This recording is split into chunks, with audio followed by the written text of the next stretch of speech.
Интернетте бала құқығын қорғап, кибербуллингпен күресетін заң желідегі сөз бостандығын шектей ме? Бүгін осы мәселені медиа сарапшы Думан Смақовпен талдаймыз. Армысыз көрермен, бұл Азат алаң. Думан, сәлем, қалың қалай? Сәлем, шақырғандарыңа рахмет.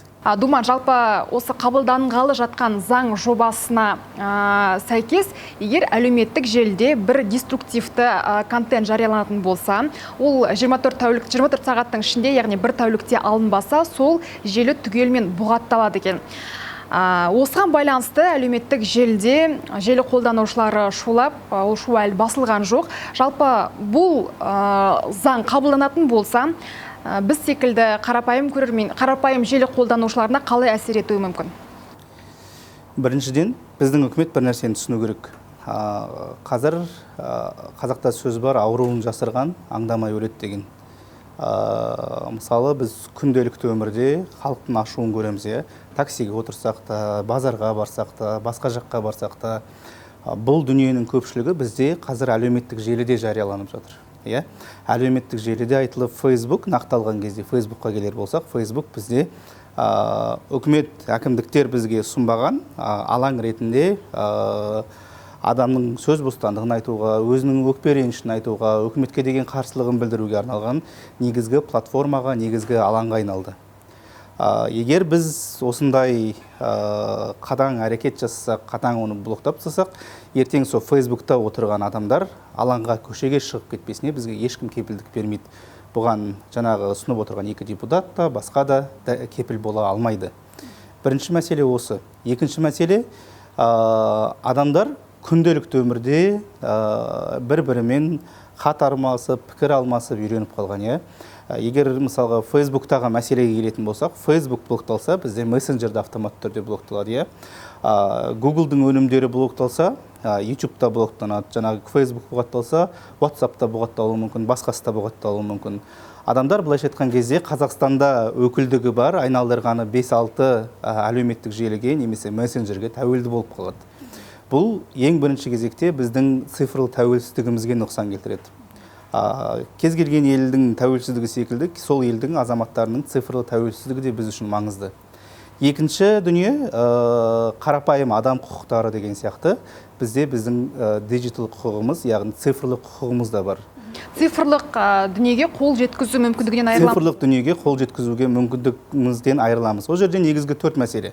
Цифрлы ақпарат алу, оны тарату, оны өңдеу, ол ақпаратты іздеу. Осы бірден 4 біздің базалы цифрлық құқығымыздан айырыламыз. Бұл, былайша айтқан кезде, қарапайым тілмен айтар болсақ, мемлекет мәжбүрлі түрде адам құқықтарын шектейді. Онсыз да халықаралық аренада сөз бостандығына қатысты, адам құқығына қатысты, жыл сайын Еуропалық одаққа, шекарасыз репортерлерде, басқа да халықаралық ұйымдарда біз сыналып жүрген мемлекет ретінде абыройымызға өте нұқсан келеді. Мысалы, рейтингтерге тоқталсақ, біз сөз бостандығы бойынша, адам құқығы бойынша рейтингтеріміз төмен. Айтып кете аласың ба, сөз бостандығы бойынша қазір біз қаншасыншы орында тұрмыз? Нақты есімде жоқ, шатаспасам 180 елдің ішінде 154-155 орында болуымыз керек. Бұл артынан санағанда үздік 30-дықтамыз. Сөз бостандығы деп өте дұрыс айттың. Жалпы қазір сөз бостандығы деген түсінік тек қана әлеуметтік желілерде ғана қалды. Халық жаңағы билік пен халықтың арасындағы бір коммуникация, халықтың бір агрессиясын шығаратын құралға айналды әлеуметтік желі. Егер оны шектейтін болса, онда біздегі сөз бостандығы не болмақ елдегі? Бізде онсыз да шектелген сөз бостандығы тіпті құрып кетуі де мүмкін. Жаңағы сөз бостандығы рейтингісін қарайтын болсақ, шекарасыз репортерлердің соңғы орындарда Түркменстан, Солтүстік Корея деген секілді елдер тұр. Біз онсыз да енді жабылғалы, не ашылғалымыз білмей тұрған ел ретінде бұл тіпті құрдымға кетеміз. Осы жерден біз бір мәселені қарау керекпіз. Президент мырза айтады, біз ашықтықты жасау керекпіз, біз зайырлықты насихаттау керекпіз, біз тыңдайтын үкімет, көретін, еститін үкімет болу керекпіз дейді. Бірақ біздің атқарушы органдар оны басқаша түсініп жатыр. Тыңдайтын болғанда, жаңа кеше Пегасуста телефон тыңдайтын үкімет, еститін болғанда тура мағынасында. Ал біз ондай емес, біз халықтың үніне құлақ асатын мемлекетке айналу керекпіз. Егер де халықтың үніне құлақ асатын мемлекет болуымыз келсе, біз халыққа бостандық беру керекпіз. бағанағы қарапайым еркін бостандықты насихаттауымыз керек. Өзіміз сол бостандыққа мыналар бар деп көрсетіп таңдау ұсыну керекпіз. Егер де біз алып барлығын шектеп тастасақ, бізде мысалға айтатын болсақ, ВКонтакте мен Mail.ru, Одноклассники ғана қалды делік. Неге олардың қалатынына сендімін? Өйткені олардың ресейлік біріншіден, екіншіден біздің Евразиялық экономикалық одақ аясында көп нелер бір, олар тіпті кейде офис ашпауы да мүмкін, өйткені одақ аясындамыз деген жеңілдік те алуы ықтимал. Ал біз ойлайықшы, балаға қатысты кейбір бөлінг мәселесінде синий китті қайда қалдырамыз, басқаны қайда қалдырамыз. Бізге залал YouTube-тан емес, Facebook-тан емес, бізге залал кезінде ВКонтактеден келген депутаттар осын неге ойламайды, білмеймін. Егер әлеуметтік желі Қазақстанда тіркелмесе, өкілдігін ашпаса, оны бұғаттаймыз дейді. Сонда, мысалы, қазір сіздер көріп отырған, құрметті көрермен, YouTube егер бізде елімізде өкілдігін ашпаса, оны жауып тастауы мүмкін.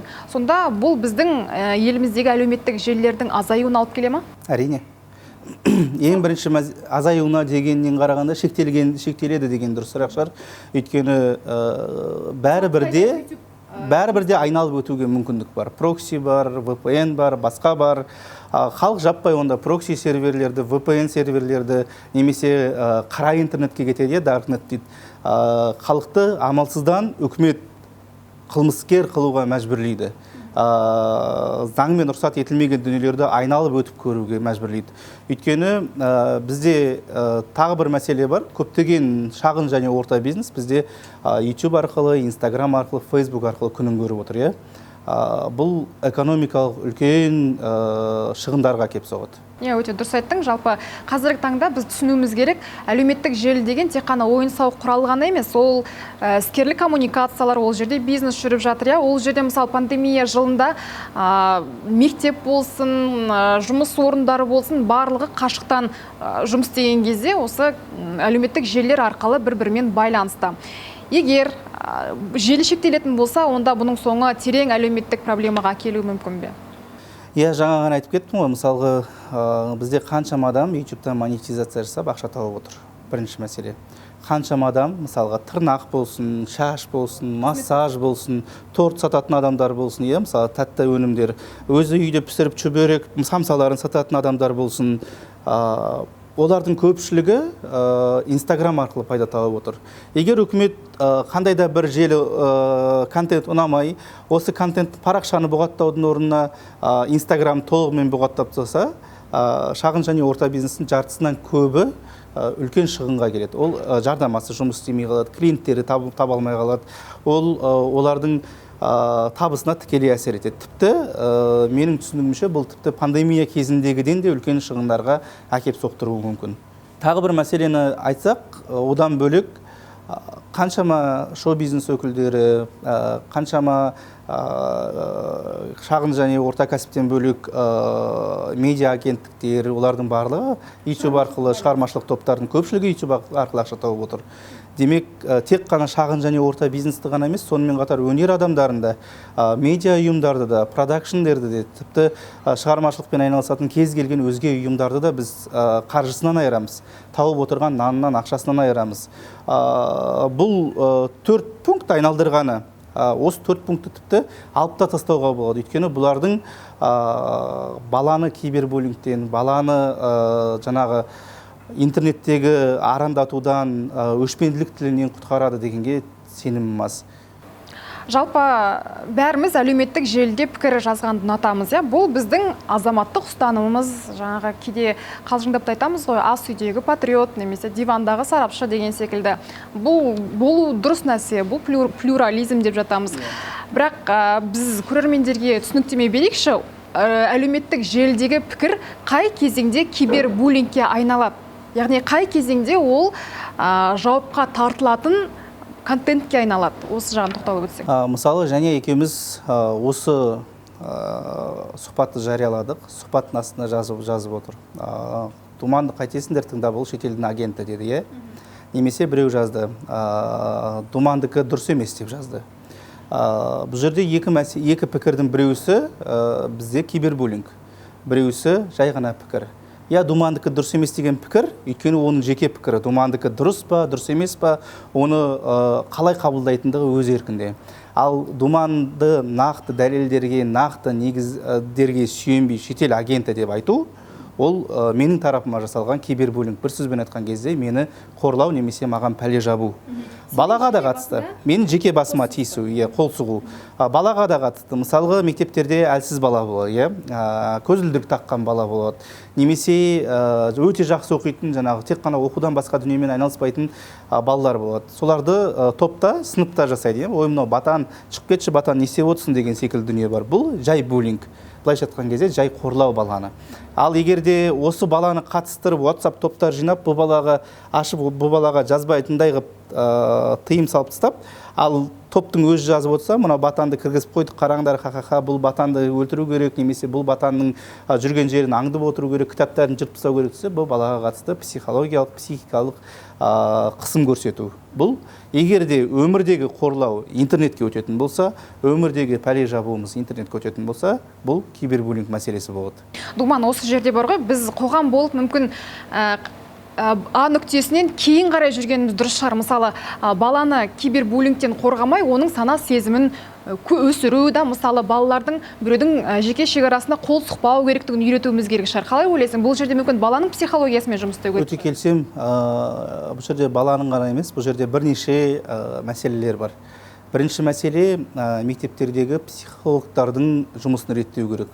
Қазір бізде қалай? Қазір бізде психолог Ержан Мырзаның айтуы бойынша бізде психологтардың барлығы мектептерде, және олар баладан естігенін жүгіріп барып әкімшіге айтады, завучқа айтады, директорға айтады, сосын олар жаппай әрекет жасайды. Осыған байланысты мынандай болыпты деген секілді біреу жазалай бастайды. Сосын ана балаға одан арман қорлау жүреді. Ой, бұл стукач екен, бұл тоқылдағы екен, қысым жасайды. Ол бала одан арман өмірден төңіліп, екінші рет психологқа бармайтындай жағдайға жетеді. Бұл мектептерге ғана қатысты емес, емханалардың жанындағы, жастармен жұмыс орталығы жанындағы психологтардың барлығын бөлек альянс, бөлек ұйым құрып, өз алдына тәуелсіз ұйым ретінде шығару керек. Егерде мен онда мені танымайтын айдаладағы психологқа барсам, өз ойымды айтсам, оған бәрібір менің проблемаммен ғана жұмыс істейді. Ол жүгіріп барып директорға айтпайды, жүгіріп барып емхана дәрігерлеріне айтпайды, мынаумен жұмыс істеу керек екен деген секілді. Бірінші мәселе осы. Екінші мәселе, мектептерде медиа сауат деген пән болу керек, міндетті түрде.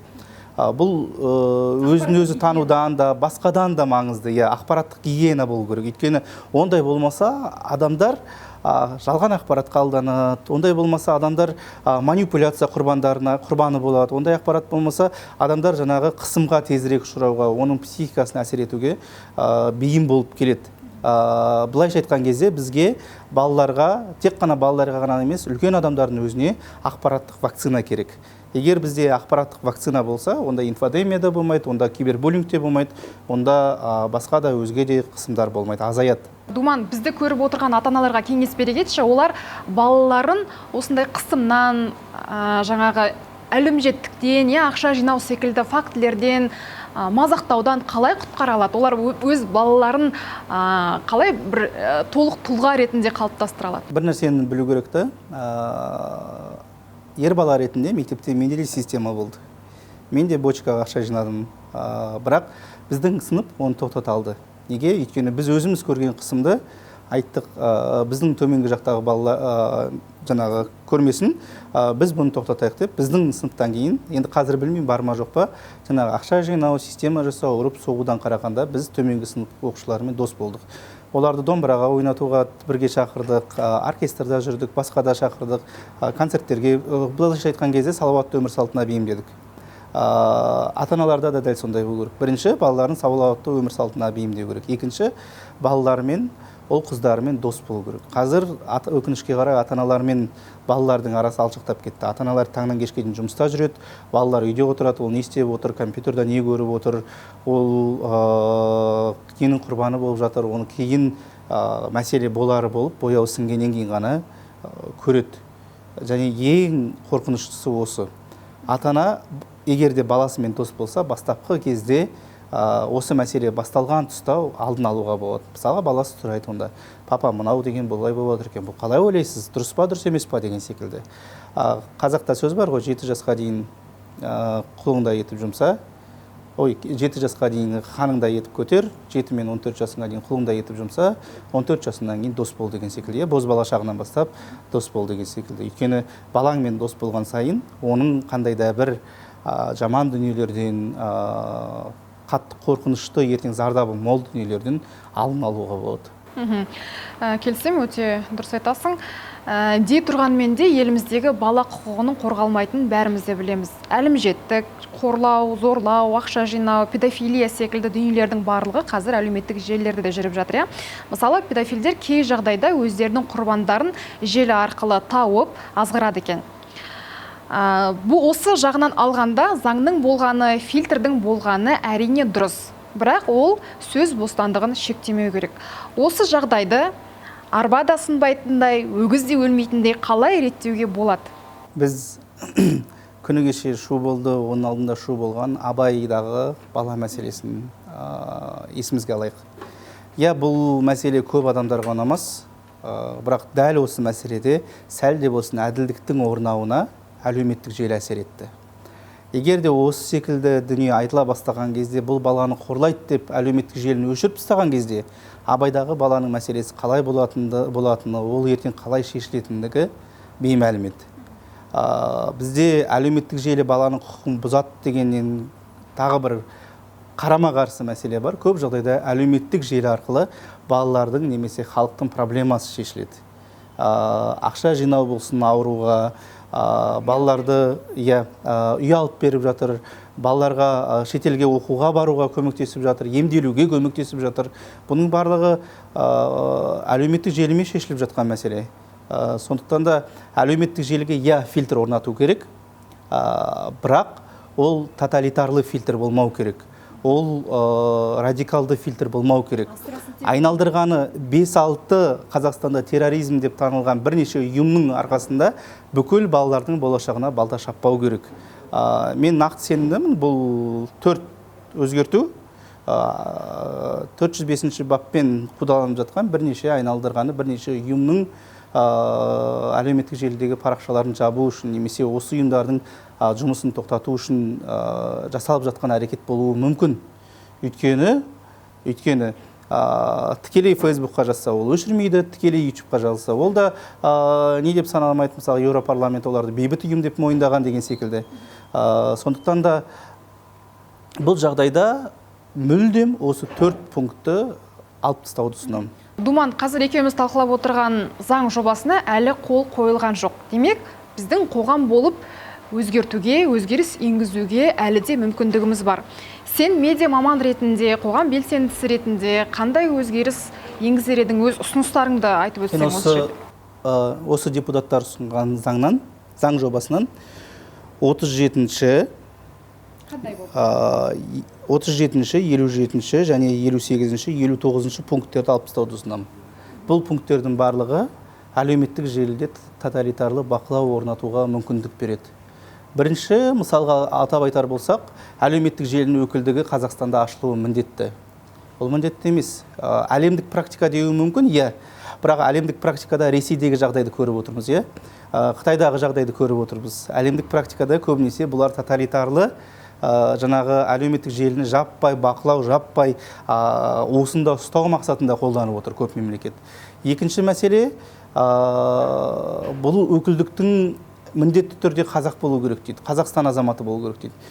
Қазақстан азаматы болу керек шығар, бірақ ол азамат қандай азамат? Ол азамат ұлттық қауіпсіздік комитетіне тікелей бағынышты азамат па?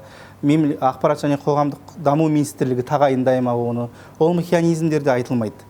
Тағы бір мәселе, 24 сағат ішінде әлеуметтік желіні бұғаттау, бұл тіпті миға қонымсыз дүние. Өйткені 24 сағаттың ішінде әлеуметтік желіні бұғаттап тастады, бірақ басқа да жасалып жатқан егістер қайда қалады әлеуметтік желіде, Сондықтан да осы аталып отырған 4 пункттың 4-еуі де сөз бостандығы, адамның цифрлық құқықтары, жалпы адам құқықтары принципіне қарсы. Жалпы сұхбаттың барысында жаңа айтып өттің, кибербуллингті желеу етіп, желіні шектеу бұл басқа елдерде қолданылып жатқан практика деп. Басқа елдердің тәжірибесін айтып өтші, мысалы, біз олардан нені үйренуіміз керек, нені үйренбеуіміз керек? Біз көптеген мәселені, әсіресе заңға қатысты мәселені алған кезде жиі, көп демей қойын, жиі Ресейден қайталаймыз. Естеріңізде болса, осыдан біраз жыл бұрын үкіметтік емес ұйымдардың қаржысын бақылау туралы заңнамалық актілерге өзгерістер енгізілген. Бұл да Ресейден қайталау болды. Бізден қиын басқа орталық Азия елдері қайталайды. Енді мәселе дәл осы жағдайда да бізде Ресейден қайталанып отырғанын көріп отырмыз. Ертең осы әлеуметтік желілер, Қазақстанда бұл әлеуметтік желілердің офис ашуы түкте емес, ол айналдырғаны бір жылына $100 мың ғана көлемінде шығар кететін қаржы. Бірақ та сол ұйым 24 сағат ішінде контентті немесе желіні бұғаттамаған кезде ұйымның офисына жүгіріп кеп арнайы органдар тінту жасамасына, олардың Қазақстан азаматын жазаға тарту оңай. Қазақстан азаматын сол үшін де қоюы мүмкін, тағы бір мәселесі. Оны жазаға тарту үшін неге сен бұны бұғаттамадың, ертең сенің басыңды аламыз, тырнақшаның ішінде, сені соттаймыз, сен бізге бағынбадың деген секілді дүниені айтып қорқыту, үркіту мақсатында да оны ұстап отыру жеңіл. Екінші мәселе, көрші Қырғызстанда осыдан бірер уақыт бұрын жалған ақпаратқа қатысты заң жобасы мақұлданды. Фактчекер ұйымның бас редакторы ретінде, фактчек кезеттің бас редакторы ретінде, бұндай заң керек те шығар, бірақ та бұл заң қалай қолданылуына байланысты. Мына заң да керек шығар бізге, бірақ та бұл заңның қалай қолданылуына байланысты.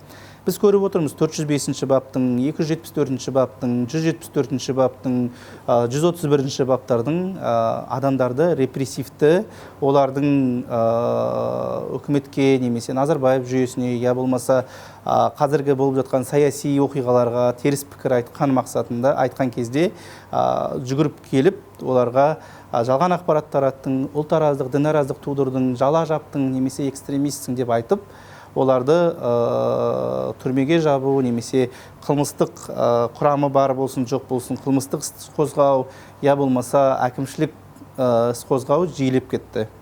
Осындай жағдайлар болмас үшін біз бұндай заңдарды қазір қабылдамауымыз керек. Өйткені бізде кейбір жағдайда бір заң бірнеше трактовка жасалады. Бір заңның бір бабы бірнеше түрде айтылып, әртүрлі сот оны әртүрлі жағдайда қолдануы мүмкін. Немесе әр тергеуші әртүрлі жағдайға әкеп айтуы мүмкін. Мынандай болды деген секілді. Егер де осындайдың алдын алғымыз келсе, біз заңға түсініксіз баптарды қоспауымыз керек.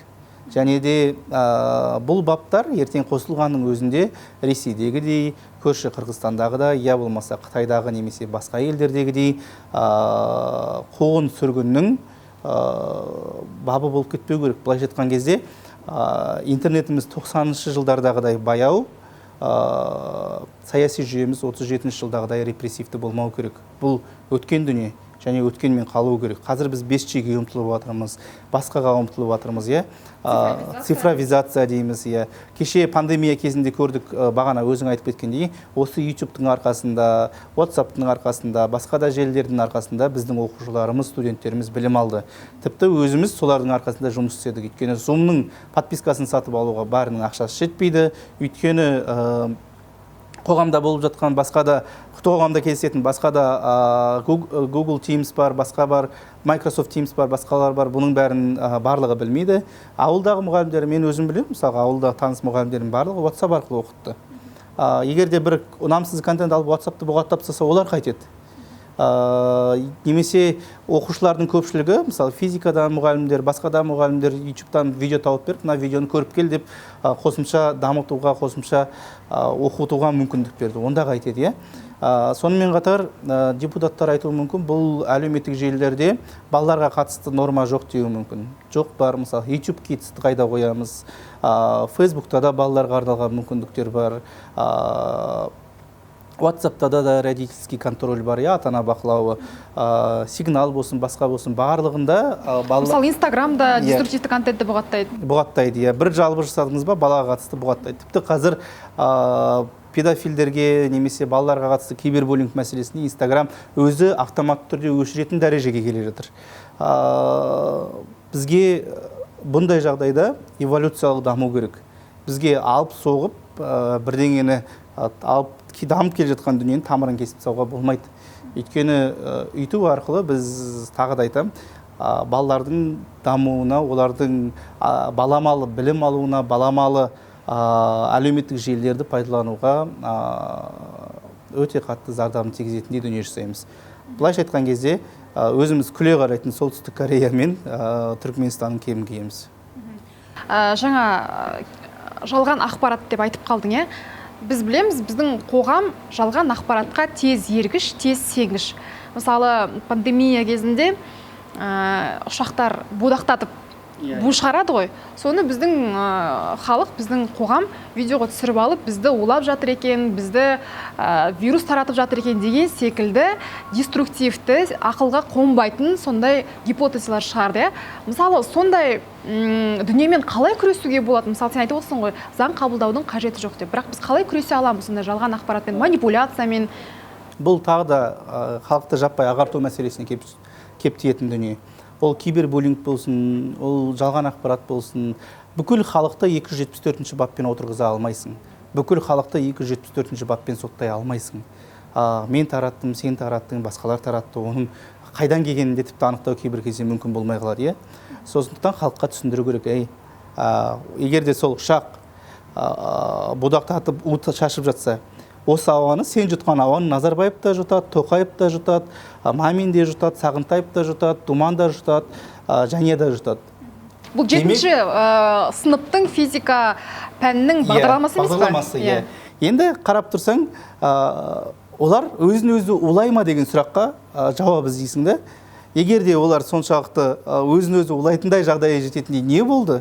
Ол ауаны барлығы жұтып жатыр. Неге сен сондай, енді білмеймін, миға қонымсыз дүниені насихаттайсың деп түсіндіру керек. Сондай жағдайда соны мектеп жасынан бастау керек. Жаңағы физика пәндерінде, басқа да қосымша пәндердің көп, негізгі пәндердің көбіне қосымша немесе бөлек медиа сауат пәнін енгізу керек, немесе қосымша медиа сауат элементтерін енгізу керек. Жаңағы конденсаттың әсерінен болатын түтінді, буды біз у емес, ол ұшақтан шығатын бу екендігін балаларға түсіндіру керекпіз. Осындай дүние болады. Бұл ұшақтан шығатын емес, бұл жаңағы ауаны жылдам кесіп өткеннен ауа нелерінің молекулаларының қатаюы нәтижесінде бу пайда болатын конденсатты құбылыс деп түсіндіру керекпіз. Мысалы, өздеріңіз білесіздер, қызыл будақтатып ұшақтар, тікұшақтар бош бірдеңе шашып жүрген видео жиі тарады пандемия кезінде. Бұл жағдайда өртті темір тотығы мен феррум қоспасы арқылы қосып өшіретіндігін түсіндіру керек. Егер де дәл осылай біз түсіндіре алсақ, сондай жағдайда ғана біз жалған ақпараттан да, кибербуллингтен де, басқа да мәселеден құтыламыз.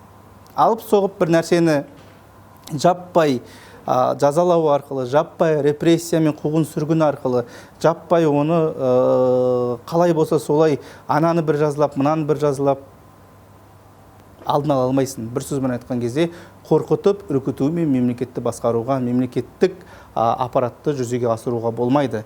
Біз қорыққан сайын, бір күні қорқамыз, 2 күні қорқамыз, 3 күні қорқамыз, 30-ші күні көшеге шығамыз, 50-ші күні көшеге шығамыз. Бұл кәдімгі әлемдегі, міне нағыз әлемдік тәжірибе осы. Халықтың ашуына тиген жағдайда, халықта амал қалмаған жағдайда халық көшеге шығады. Егер де біз әлеуметтік желіні немесе жаппай барлығын бұғаттап, бір сөзбен айтқан кезде халықтың несін шектесек, кеңістігін шектесек, амалсыздан халықтың ашуына тиеміз. Өздеріңіз білесіздер, осыдан біраз жылдар бұрын бұғаттау кезінде халық жаппай ашуланды. Неге Фейсбукты бұғаттайды, тағы бұғаттап жатыр ма, неге YouTube жай жүріп қалды, WhatsApp қайда деген секілді у-шу болған кезде ашылып кетіп жатты. Бұл да дәл сондай жағдай болады. Мысалы, сол кезде, Думан, сөзің аузыңда, мемлекеттің тарапынан миллиардтаған ақша бөлінді интернетті бұғаттау үшін. Бұл жолы да мемлекеттік бюджеттен ақша бөліну мүмкін бе? Әрине. Кез келген заң жобасы жасалған кезде, ол заң жобасы іске асыру керек. Ол заң жобасын бақылау керек, ол заң жобасын бақылайтын арнайы мамандар керек. Мысалы, бұғаттау үшін қанша ақша керек? Бір желіні бұғаттау үшін қандай күш керек? Қандай күш керек болғанда, алдында бір жерде материал оқыдым. Қазақстанда YouTube-ті бұғаттау үшін 5 минут жеткілікті деген. Бұл екі органның қолында, оны бәріміз білеміз. Бір түймені басу арқылы бүкіл Қазақстандағы желіні бұғаттай алады.